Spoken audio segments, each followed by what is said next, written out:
Dr.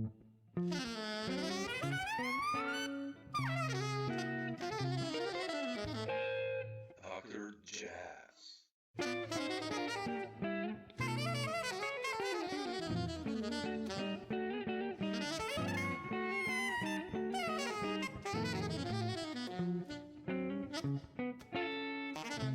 Man, thanks for finding the time. Appreciate it. Yeah, it's very easy for me now. We have semester Ferien holidays in the school, so I have plenty of time. Cool. We've met, I think, a couple of times, at least in Maribor the last time, and I wanted to ask you, I love the Rote Bar. It's like one of my favorite bands.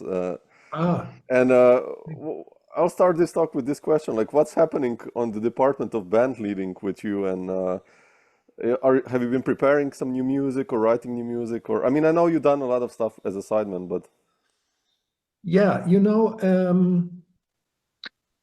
it's kind of changed a little bit. I had to stop my band for a while because there were too many things happening with other bands, and that happened when my daughter was born. With my teaching activities plus all these bands, to have your own band and to organize all these things around, even if you have a promoter and I mean a booking agent and everything, it's like the double work to do than if you work as a sideman. I mean, sideman, it's still also a lot of things to do in terms of, finding time, dates, rehearsing, the whole thing. But as a band leader, it's at least double, So I figured in the whole thing, I have to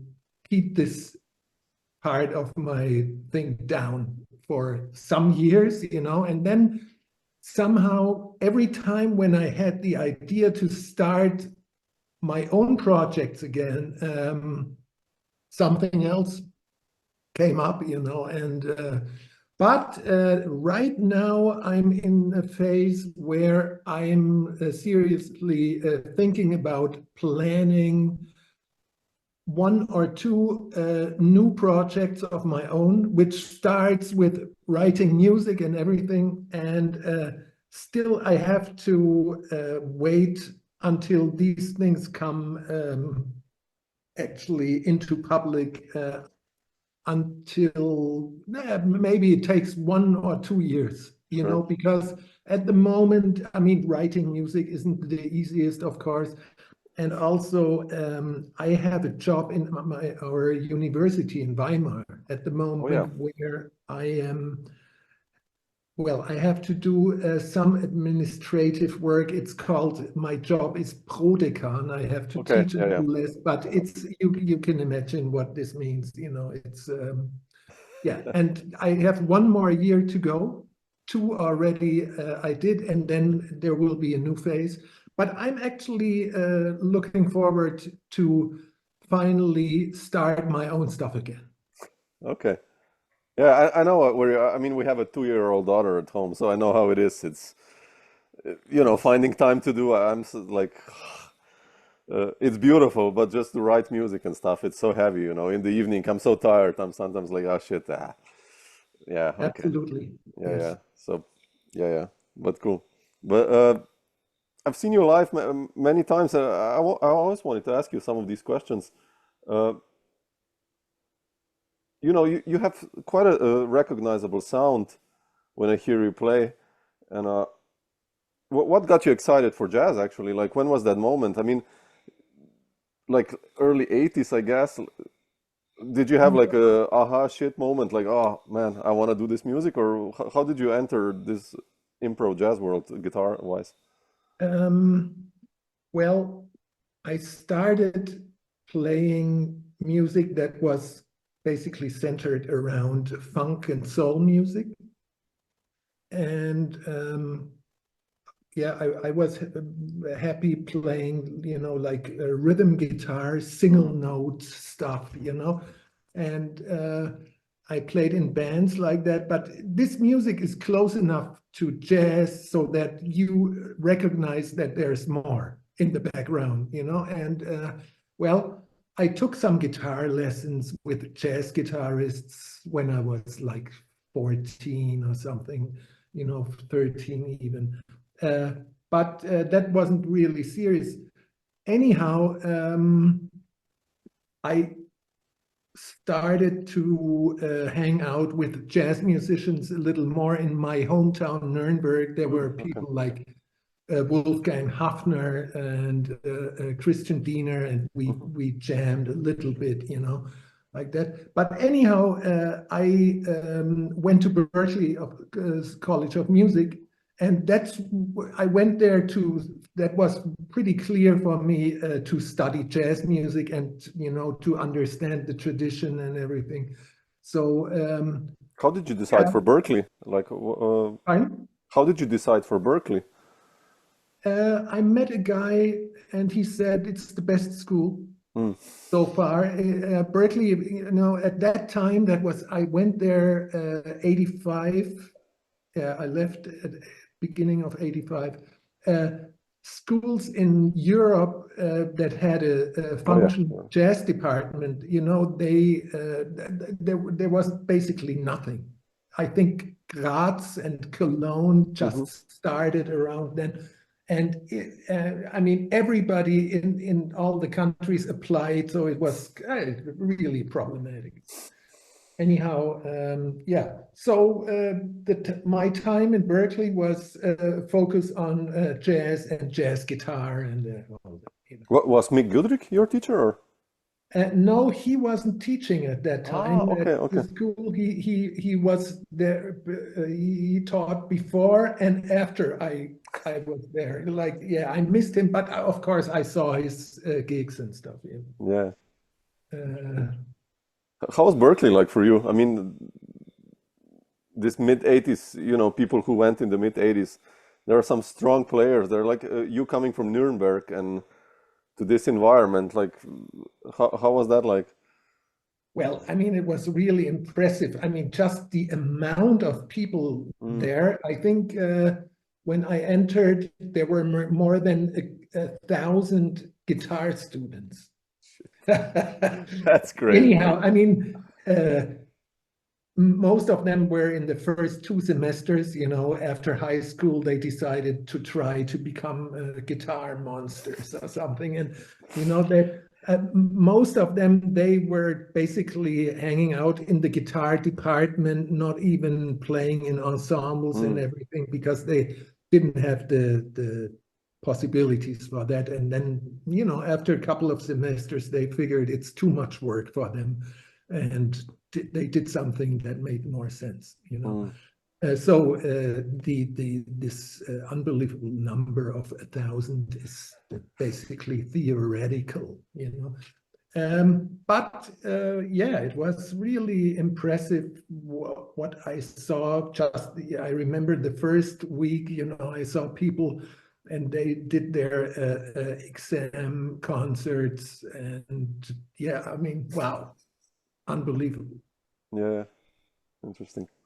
Did you ever consider staying in the States to go then to New York after Berklee? Or I actually did consider. I was already starting to do my practical training year of practical training, and something went wrong with my visa. So they said I'd have to go back, stay for 3 months, and come back with the appropriate one.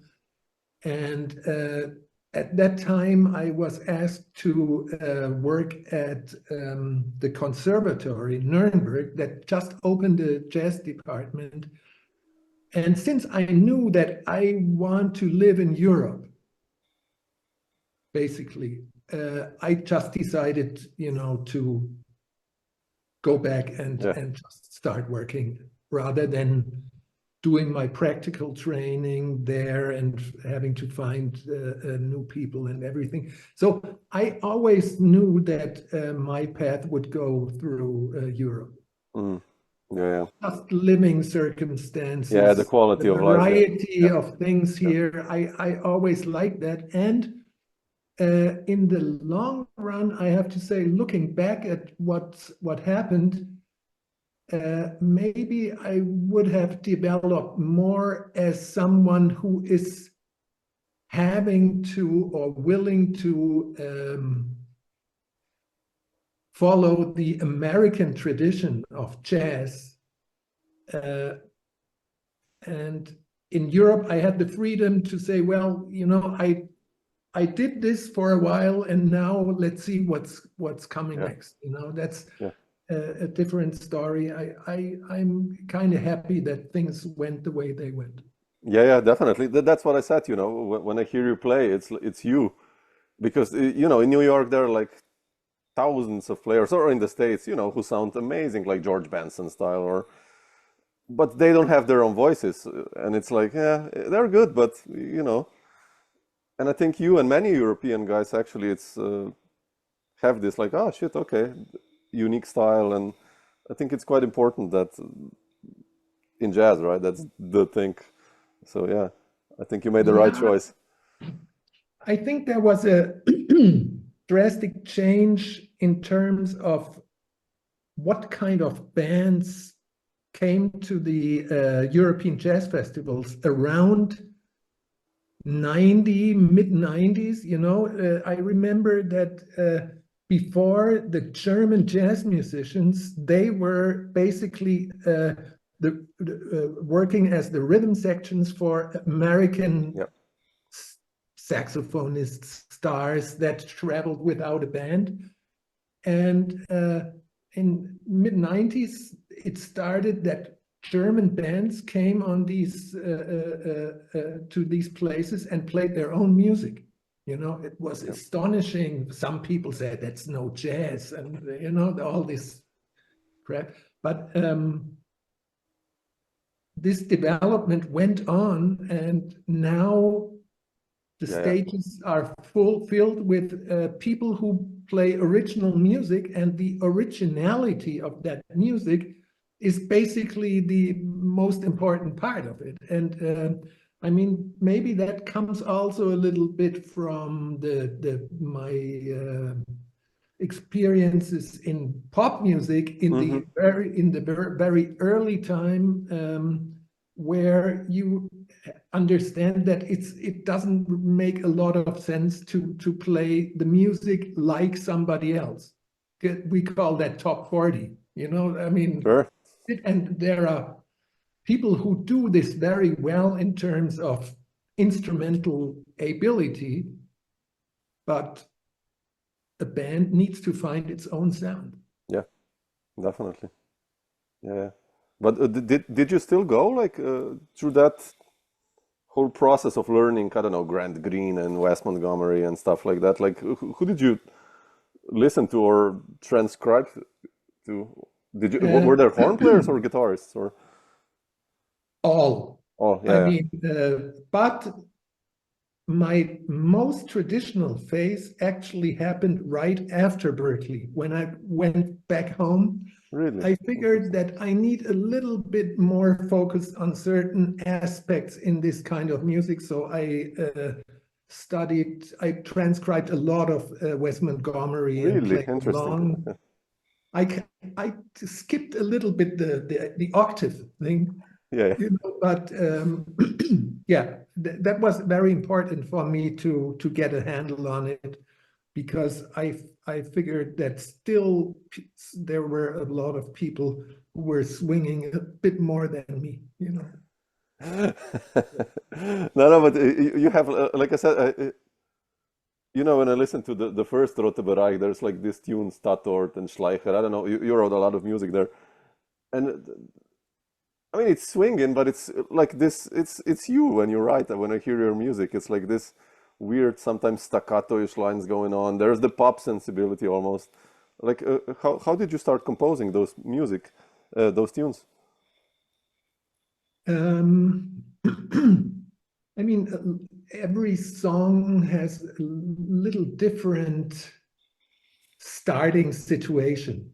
I mean, like this balladesque Schleicher, I remember this, you know, it basically comes from sitting with a guitar and you know, trying out arpeggiating chords and trying to find a melody through the highest voice in the voicing, you know, like that.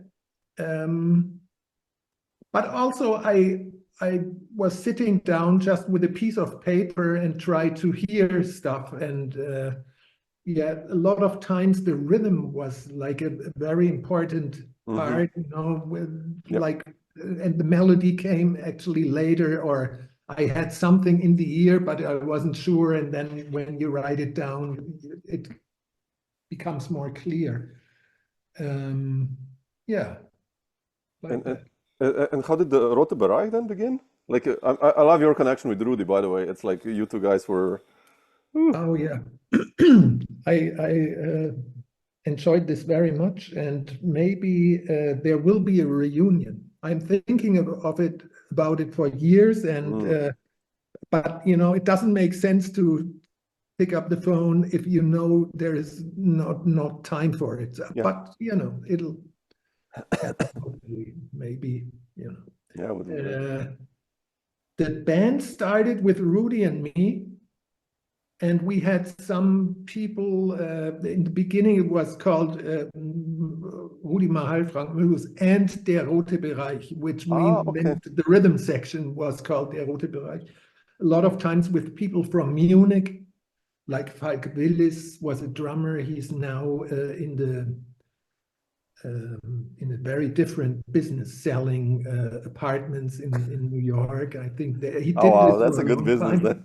But I don't know what he's doing now. And Henning Sieberts, he is also a famous German bassist, doing some radio shows with the Bavarian radio now. Yeah. Anyhow, while playing in Munich, we met Marty Cook. He's an American saxophonist who lived on top of the Unterfahrt, the old Unterfahrt Jazz Club. And we invited him, and then, yeah, suddenly we had this festival gig at the Nuremberg Jazz Festival. And then, yeah, we at the same time did the first album, you know, and things really developed almost by itself, you know, after the Nuremberg Festival. Luckily, that one was on TV, you know, and that night of where we performed, I think Charlie Hayden played after us or something. Or well, was it a very good advertising for us? So other festivals like Leverkusen and you know, then the Goethe Institute, you know, recognized our work, and then we did some tours for them. That was a very busy time, you know, going through Africa, India, and everything. Very interesting experiences. Yeah. Did you like that aspect of band leading? I mean, or was it called that kind of, you know, being the guy responsible for everything? And well, that fact happened much later. In the beginning, it was Rudy and me, and we kind of splitted the work somehow, you know. I remember he paid for the first recording. He paid the studio. Really? Okay. Yeah, for this. Yeah. And yeah, well, we went through some changes in the first records. You know, there was Hal Crook playing the trombone on the second record, and Jim was still there. And then Rudy and me, we moved to Berlin. He told me he was there and he liked it so much he's going to move. He's fed up with Nuremberg slowness and everything, you know. So somebody organized a concert for us in Berlin at the Tacheles. That was one of the famous places right when the wall came down. Now it's like a living area for very rich people, still trying to look like it's a cultural place, you know. They have like one room where it's very typical real estate stuff, you know. Anyhow, yeah, then I went to Berlin, still doing the job in Nuremberg every other week, traveling Oh shit, man. around. Okay. But then I gave this up quite soon. And because we were in Berlin, our bassist, he was in Munich, so it was hard to connect. So we started playing with, and Jim wasn't in Berlin, of course, so it was a band that played a concert, and we rehearsed a little bit before, but it wasn't like a working band anymore. And so we started playing with John Schröder. Yeah. And Nice one, without a bass, and we're actually rehearsing for the concert where the bassist would show up right before. But then we kind of started liking this setting because it gave us some kind of openness that we enjoyed in this music, and then we had a long phase with this setting. Yeah, I love that trio. Yeah.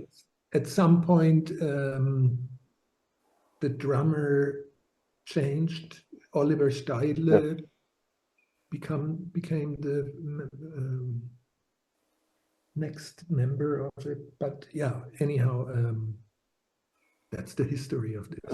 How did you approach the playing without the bass? I mean, I love playing without the bass. I've been doing it also for 20 years. And when I started, I immediately wanted to substitute, the bass.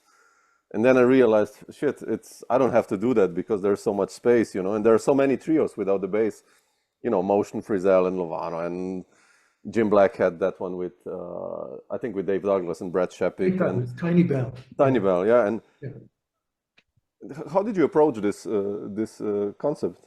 Well, I mean, like you, I went through all these phases of trying to substitute the bass somehow, and that really did not work for me. But it was more like finding music that sounds good without that low end. I mean, the low end comes from certain instruments of the drum set, and yeah, it's much harder to find music that works in the setting. That's basically it, and trying not to I mean, I remember there was a short phase. I bought a big Marshall cabinet because that delivers a little more bass, but in the end it didn't help at all. I have to say, though, with one of the bands I'm working now, it's called Coup with Kalle Kalin. Yeah, I love that band. Yeah, sure. And at this time, I mean, we went through the same problem because it's two guitars, drums, and voice. Oh, cool. Yeah. And now we play both with two amplifiers. One is the bass amp and one is the guitar amp. And we use, like this pedal where you can only add the bass for a certain area. So I have that octavizer, right? That's fantastic. OC3, and that goes. It's splitting the signal so that the low end goes into the bass amp, and since we do that, it's so much easier, and the music sounds more complete. But we mostly do it the way that you barely recognize it. It's just fuller, but you can't hear the bass. It's like a tiny bit too much makes it different. And Kalle even started to play the real bass in certain tunes. So yeah, like that. Oh, that's a cool idea. Yeah, I haven't tried that. I have to try that. I use this octavizer, but like on a normal Fender concert. Yeah, but I didn't know you can split it. It really makes a difference. I mean, it has direct output and the effect output. Yeah. And then sometimes you run into the trouble of having like a hum, and there are little machines that you put in between so that you get rid of the hum. But it's very interesting how the low end becomes more clear. The bass amp delivers lower frequency, so you can turn it down, and it doesn't have that muddiness sometimes Yeah. that is created by the mix within one amp. You know. That's a cool idea. I'll try that actually. Oh Ooh, yeah, cool. Okay, yeah. I haven't It even, really works. yeah, haven't even thought And about it. you know, and since I had this experience, even looking back or into the future, bringing my old band, Der Rote Bereich, back, maybe. This could be an extension for things to do. Yeah, yeah, yeah. Fantastic. I think I'll try that today or tonight when I come home. Oh yeah, yeah. I'm like excited Yeah, already. no, it's really it's a lot of fun. Yeah, yeah. I love playing with this octavizer. It's so cool. You know, you can do so much stuff. Yeah, But yeah, sometimes it's muddy, so I haven't even thought about this option. Yeah, quite cool. yeah, yeah. No, it Uh, really. how did your cooperation with Carlos Bica begin? I love that band. It's a still ongoing band, I think, like right, Yeah. Azul, and your connection with Jim. I mean, it's fantastic. Also, like, how did you guys hook up?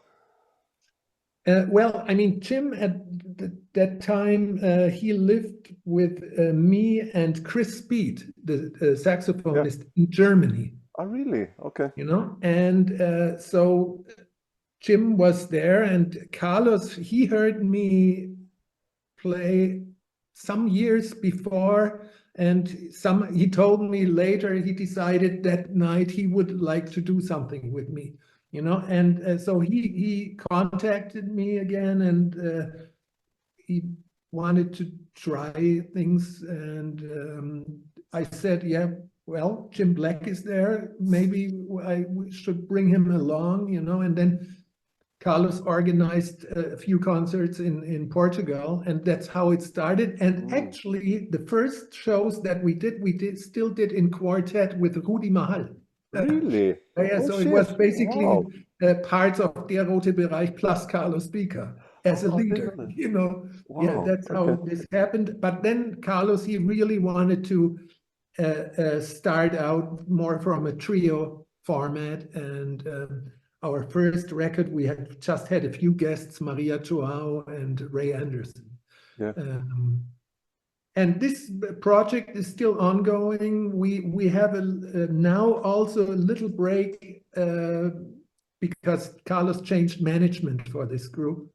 So our next concert is in Madeira, Portugal, Portuguese island, which is great, a very good place, great place. But that's only happening next year in summer, you know. Okay. Until then, he wants to do a 30 years anniversary tour that's being organized by the new management. Cool. It's amazing that you guys been doing this for 30 years. That's very rare in business nowadays, you know, like in jazz. It's fantastic. Yeah, it's like it's always fun, you know. It's Yeah. like a family meeting, yeah. And I hope that Carlos actually will write new music so that we can do a record. Yeah. But yeah, we'll see. Yeah, I love his music because it's so deceptively easy, you know. It's like kind of minor, E minor, G major. It goes like, but then Yeah, there's yeah. still, it's so beautiful, you know. It's like I really like those tunes, and how you approach them also. It's very nice, beautiful stuff. I talked to Jim just lately about it, and he said that he recognized with the two of us certain phases where we were kind of not sure whether it would be totally our thing. But then the next step was to accept it and just find the way that we can approach it so that it feels like us, you know, personal, more like, okay, I'm not doing something that I think I should do, you know, rather than finding your voice in this music without completely destroying it. Yeah. And I think over the years we both made peace with this concept, and we have found our approaches. Yeah, it's like, you know, when I hear Bill Frisell playing a G major chord, and he plays it, and it sounds like damn, and then you play the same chord, and it's like nah, but it's kind of what you did with this. You know what I mean? It's like why is that? And when I hear it, you know what you do with Carlos's tunes, it's the same. It's like wow, man, it's so cool, you know. Yeah, I think for me it really helps that Jim is part of this, because he just finds the sounds immediately that make my sometimes really simple thing happening so that I can enjoy it, you know, and also the way he plays around myself trying to play less, you know, it's like, it's really, he makes it work, basically. And of course, Carlos as well. Yeah, all three of you. It's a beautiful chemistry you guys made. Yeah. It's fun. The good nights are really a lot of fun. Yeah, definitely. Frank, I wanted to ask you also, I checked some CDs where I have you on, and I found one with Carl Berger and Mac Goldsberry. I mean, like different ones, but like, how did and there's like on that Mac Goldsberry, it's like Ed Schuller, I think, on bass, and on the Carl Berger one, it's like a bunch of amazing players. I think John Lindberg. Like, how did this stories happen? Carl Berger, I met him doing a workshop, I think, in Darmstadt. There's this annual workshop, and the guy, he invites different musicians every year, and I met him there, and then we did some jams during that week, and I think it developed from there. And Mac Goldsberry, he was a friend of Ernst Beer, and it's like a Berlin. Mac used to live in Berlin, and I didn't know that. it was a band that performed mainly around Berlin and then some other places. But yeah, Berlin scene of the early 90s. Around then, I think Herb Robertson was also part of this group while he was living in Berlin. Very interesting guy to hang out with, unbelievable musician. Yeah, but at some point, I think all the other projects were so time-consuming. I had to do a little less bands, you know. In Berlin, in this time, I think I was in like 8 or 10 groups at the same time, and since some of them became kind of successful, I mean, considered that it's avant-garde jazz, you know, I had to get rid of some things just because otherwise it wouldn't have worked. Yeah, definitely. How was the? I mean, I have so many friends in Berlin now because everyone is moving to Berlin nowadays. The last 5 years, like, really. What's your view on the Berlin scene? Like when you started, late 80s, beginning of the 90s, and now, like, how has it developed? Like, is it for better or worse? I mean, in your view.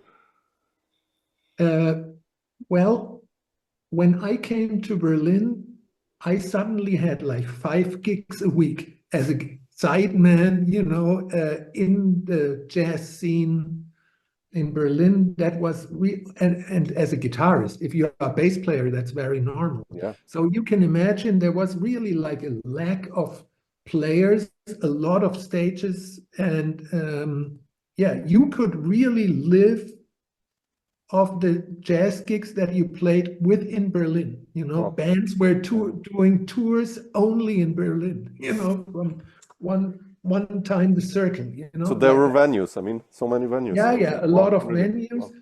The gigs weren't paid great, but considered the living circumstances, you know, like I was living in a very attractive area in Prenzlauer Berg at that time. My rent was 150 marks, including electricity and heat. Oh, gee. You know? Okay. So that gives you the possibility not having to make a lot of money and still follow your artistical ideas. Yeah. And these gigs, you know, they weren't the way that you had to play certain style or something. You just did what you wanted, you know. Now, I think there's a lot of great music in Berlin. A lot of people that you heard that they live here, you don't even hear them play because they are on tour most of the time. Yeah.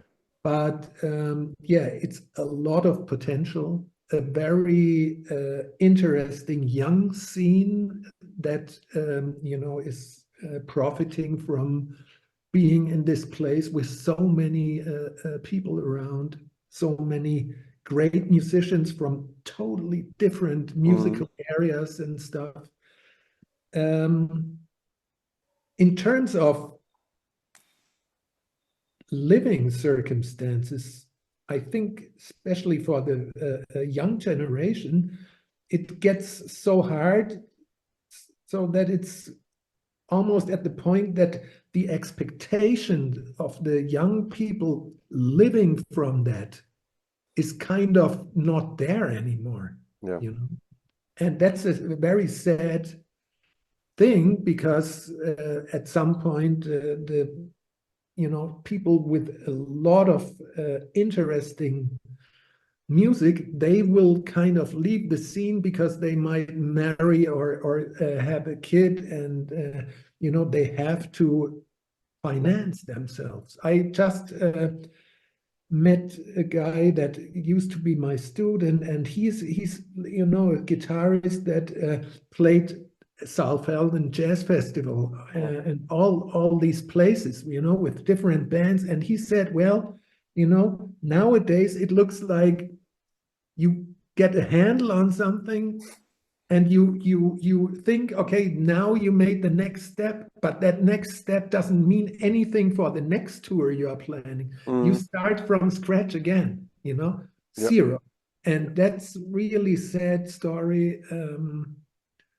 Very different than my experience 20, 30 years ago. 30 years, yeah.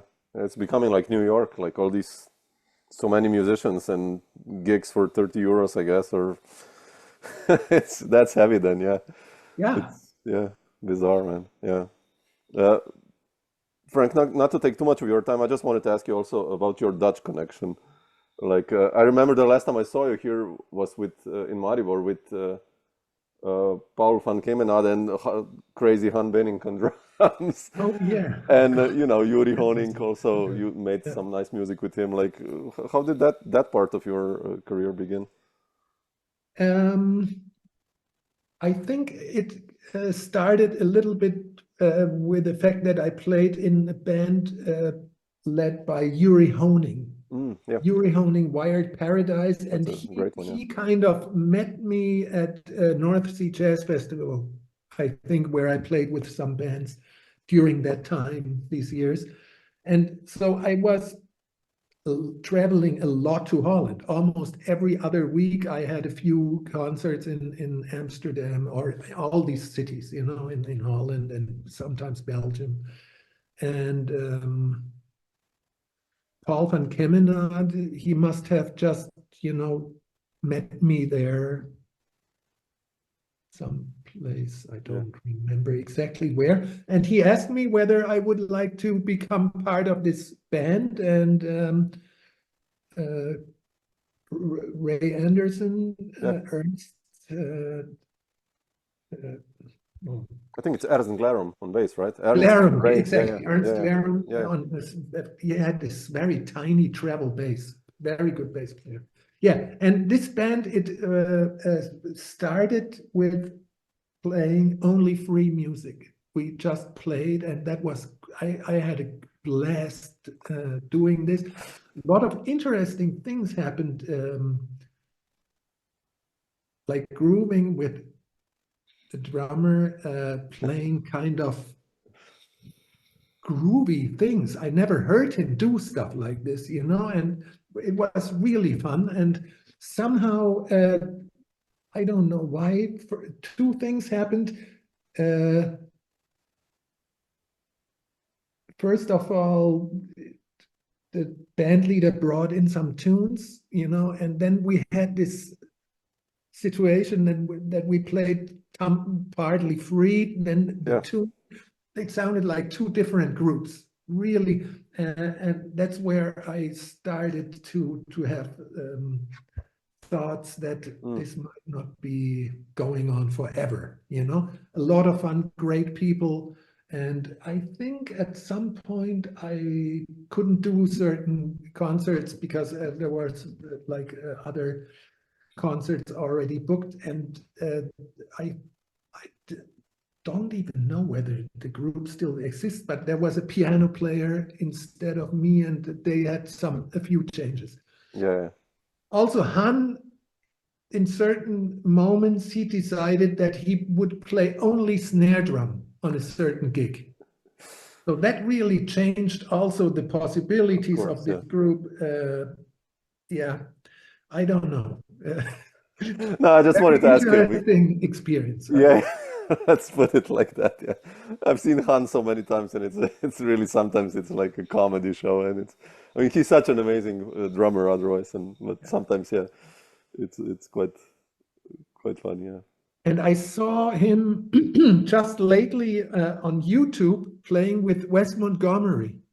Old shit! tapes, unbelievable. Find that. Okay. Wonderful. Yeah. You should check it out. It's really interesting. Yeah, he all those guys could swing. I mean, obviously they still can, but like like Daniel Lumiere in France, the same. Like, they played with everyone in the '60s, and it's crazy. Yeah.